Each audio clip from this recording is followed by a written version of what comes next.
नमस्कार दोस्तों, स्वागत है आप सबका भद्रा आईएएस एकेडमी में। आज का डेट है 6 नवंबर 2022 एंड आज है संडे। ऐसा ज़्यादा इंपॉर्टेंट न्यूज़ तो नहीं है, but what we will be focusing here is a very important issue based article. और इस आर्टिकल का पीडीएफ का लिंक नीचे डिस्क्रिप्शन सेशन में लगा दिया जाएगा। And that issue revolves around the ambiguity of the reservation for the poor.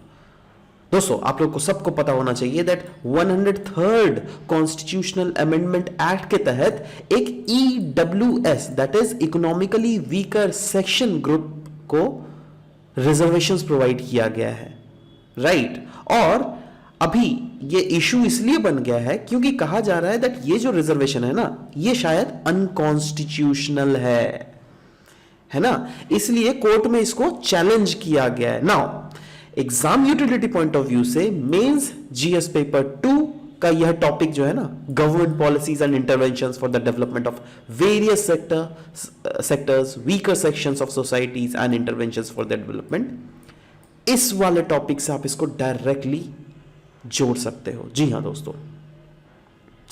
सवाल होता है ambiguity of reservation for the poor. What does this article basically talks about? The article basically talks about that अभी तक जो है ना 50% reservation तो दिए ही गए थे schedule caste, schedule tribes, OBCs को, राइट। बट ये एक्स्ट्रा रिजर्वेशन देने की जरूरत क्या पड़ गई? क्योंकि पास्ट में जो जजमेंट्स देख लीजिएगा, supreme court, various high courts के जजमेंट, उसके आधार पर लेकिन बहुत सारे जजेस ने यही बार बार रीइटरेट किया है दैट जी हाँ 50% reservation should be the maximum limit. But ये जो एक्स्ट्रा 10% दिया गया, क्या ये अनकॉन्स्टिट्यूशनल नहीं है? चलिए वेरियस इस आर्टिकल के पहलुओं को हम आज के इस आर्टिकल में डिस्कस करते हैं। नाउ सवाल होता है ईडब्ल्यूएस के लिए जो आप ये 10% जो रिजर्वेशन क्राइटेरिया एलिजिबल अगर करवाना चाहते हो, so what should be the criteria for you to get eligible under this 10% reservation?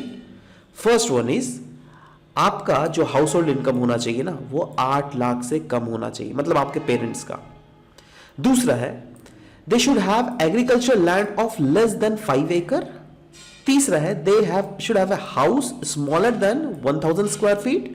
And next is they have a residential plot smaller than 100 yards in municipalities. देखो वही है ना, आपका हाउस जो है 1000 स्क्वायर फीट से तो कम होना ही चाहिए, बट आपका जो रेसिडेंशियल प्लॉट जो भी है ना, वो 100 यार्ड से म्युनिसिपैलिटी के अंदर अगर है तो वो कम होना चाहिए। और अगर वो नॉन नोटिफाइड म्युनिसिपैलिटी रीजन्स में है देन 200 यार्ड से जो आपका जमीन है वह कम होना चाहिए रेसिडेंशियल प्लॉट। समझ लो बात? ये सारे क्राइटेरियाज अगर है then you are very much eligible for the reservation under it. ठीक है। नाउ सवाल यह भी होता है EWS economically weaker sections, article 103rd constitutional amendment act जो कि 2019 को लाया गया था, इसके तहत कैसे लाया गया, मतलब क्या चीज को, किस आर्टिकल को अमेंड किया गया? 2 आर्टिकल्स है, आर्टिकल 15 और आर्टिकल 16। इसको अमेंड कर 10% रिजर्वेशन डाला गया to the economically weaker sections, जिसमें आर्टिकल 15 में सब क्लॉज 6 और आर्टिकल 16 में भी सब क्लॉज 6 को इंक्लूड करके, जैसे आर्टिकल 15 में सब क्लॉज 6 को इंक्लूड करके क्या किया गया, स्टेट को इंपावर किया गया दैट आप कोई भी ऐसे मेजर्स ले सकते हो अगर इन सेक्शंस, इन 10% लोगों को अगर कोई भी एडमिशन अगर देना हो एजुकेशनल इंस्टीट्यूट में। और आर्टिकल 16 सब क्लॉज 6 के अंदर क्या बोला गया, आप 10% रिजर्वेशन दे सकते हो ईडब्ल्यूएस कैटेगरी के लोगों के लिए पब्लिक एम्प्लॉयमेंट में, मतलब एजुकेशनल इंस्टीट्यूट और पब्लिक एम्प्लॉयमेंट दोनों में आप इनको जगह दे सकते हो under this amendment of 103rd Constitutional Amendment Act of 2019. Economic reservation, job में और admission in educational institute for economically weaker sections, तो ये चीज बोला गया दैट ये जो रिजर्वेशन है ना, ये इकोनॉमिक क्राइटेरिया में दिया जा रहा है।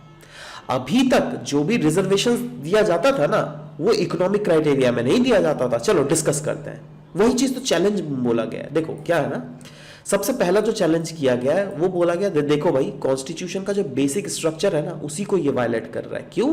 क्योंकि यहां पर जो रिजर्वेशन दिया गया है वो तो sole basis on economic status दिया गया है, बट अभी तक आप खुद सोचिए ना, ओबीसीज को रिजर्वेशन दिया गया था, एससी एसटीज को रिजर्वेशन दिया गया था, उनका क्राइटेरिया पता है क्या है? जैसे एससीज को किस लिए दिया गया था? क्योंकि पास्ट में their ancestors have very much, मतलब वो होता नहीं है दैट दलित का एंगल देखा जाता था, ठीक है, सो इसलिए they were not given that much respect in society, right? So वही वो क्योंकि इतना पास्ट में उनके साथ अत्याचार हुआ था, उसी लिए अभी रिजर्वेशन दिया गया जिससे उनको मेन स्ट्रीम में लाया जा सके, ठीक है। But economy was not at all a criteria for that. Reservation at 50% बोला जा रहा है, ये वॉयलेट करता है सुप्रीम कोर्ट का ruling in Indira Sawhney versus ORS versus union of India case, है ना, जो क्या अपहेल्ड करता है मंडल रिपोर्ट और कैप करता है रिजर्वेशन को 50%। बट यहां पे तो 50% से ज्यादा हो गया, हुआ क्या नहीं, है ना? यही नहीं, आप खुद सोचिए ना, आप तो इनडायरेक्टली लोगों का तो फंडामेंटल राइट को भी वायलेट कर रहे हो ना। एक क्या होता है ना, फंडामेंटल राइट होता है दैट हम कोई भी ट्रेड, कोई भी प्रोफेशन को आराम से कर सकते हैं, बट ये तो वायलेट हो रहा है। क्यों? क्योंकि स्टेट कंपेल कर रहा है to implement its reservation policy on to the students. और अभी जो है ना, स्टूडेंट्स को जो मेरिट में सिलेक्शन दिया जाता था, अभी तो मेरिट से हटकर अलग पथ लिया जा रहा है ना, आप रिजर्वेशन दे रहे हो, है ना। कुछ कुछ चैलेंजेस है यहां पर, जैसे इकोनॉमिकली वीकर सेक्शंस की अगर बात करें तो they are determined by the state on the basis of family income and other economic indicators. But ये भी काफी ज्यादा एम्बिगुअस है, कोई भी ऑब्जेक्टिव क्राइटेरिया यहां पर नहीं है। Next is exclusion of schedule caste, schedule tribe, OBCs and other beneficiary groups, है ना। दैट इज यहां पे बोला गया है दैट देखो भाई ठीक है इसमें रिजर्वेशन, बट इसमें तो ओबीसीज एससी एसटीज तो आएंगे ही नहीं, ये सिर्फ और सिर्फ मतलब excluding OBCs and SC STs को ही आप रिजर्वेशन दे रहे हो इसको। मतलब कोई अगर ओबीसी है जिसका 8 लाख से कम criteria, will he be eligible to enrol under this? No, right, है ना। In fact there is inadequate data, that is government has no such data to prove that upper caste, जो सरकार बोल रही है ना अपर कास्ट इंडिविजुअल्स का income 8 lakh से कम एनुअल इनकम, तो वो एक डेटा तो प्रेजेंट कर। देखो कोई भी अगर पॉलिसीज लाया जाता है ना, उससे पहले आप प्रॉपर डेटा प्रेजेंट करते हो, बट अगर आप उसको प्रॉपर डेटा को रख ही नहीं रहे हो तो वो पॉलिसी तो कहीं ना कहीं एम्बिगुअस पॉलिसी हुआ ना। इसीलिए तो चैलेंज किया जा रहा है इसको, इसीलिए तो इसको अनकॉन्स्टिट्यूशनल बोला जा रहा है। इनफैक्ट जुडिशरी का अगर स्टैंड देख लीजिएगा ऑन रिजर्वेशन, तो इंदिरा साहनी केस में 1992 में क्लियरली बोल दिया गया था 10% reservation based on purely on economic criteria was unconstitutional.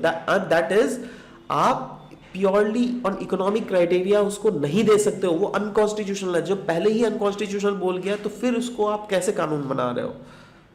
Income और प्रॉपर्टी होल्डिंग को आप as a basis of exclusion नहीं कर सकते हो फ्रॉम द गवर्नमेंट जॉब, ठीक है ना। सवाल होता है क्या ये एक्चुअली में वायलेट कर रहा है बेसिक स्ट्रक्चर ऑफ डॉक्ट्रिन को? देखो ये अगेन बोलता है ना, बहुत ही ज्यादा इसमें डाइकोटोमी आप बोल सकते हो, है ना। आप जरूर बोल सकते हो दैट हाँ इकोनॉमिक क्राइटेरिया तो मतलब इकोनॉमिक क्राइटेरिया के बेसिस पे अगर आप रिजर्वेशन दे रहे हो तब तो वायलेट कर रहा है, बट आप इसका दूसरा एंगल सोच के देखो कहीं पर, है ना। इकोनॉमिक क्राइटेरिया मतलब क्या हम उसको पॉवर्टी के कैटेगराइजेशन में ला सकते हैं दैट हाँ जो जिसके पास कम पैसा है वो तो थोड़ा लोअर हायरार्की में नहीं लाई करता है। So poverty undoubtedly it inflicts serious disadvantages and prerogative to the state to use special measures reservation as one of the means to address it, है ना। And it is unlikely to violate the basic structure doctrine. That is आप अगर poverty देखो कहीं ना कहीं undoubtedly state का एक जिम्मेवारी भी होता है दैट कोई ना कोई मींस देकर इनको पॉवर्टी लाइन से ऊपर किया जा सके। तो स्टेट अगर बोल रही है दैट देखो हम रिजर्वेशन देकर ही इनको पॉवर्टी लाइन से ऊपर करेंगे, तो क्या आप उसको गलत ठहरा सकते हो, है ना। तो वही ना मैंने बोला दैट इसमें भी कहीं ना कहीं डाइकोटोमी है, वही तो हम लोगों ने देखा। तो इसी के साथ आज का ये आर्टिकल यहाँ पे खत्म होता है। अगर आपके पास भी कोई ऐसे व्यू पॉइंट्स है आपके, if you feel like that okay yes this reservation should be there, then please write your viewpoints. If you feel that no this reservation should not be there, then please write your viewpoint in the comment section below. We will be very much eager to hear you from you, right? So this was all about the discussion for today's class, guys. We will be meeting in next session. Till then, bye bye, take care, and thank you for listening to the whole video. Thank you very much.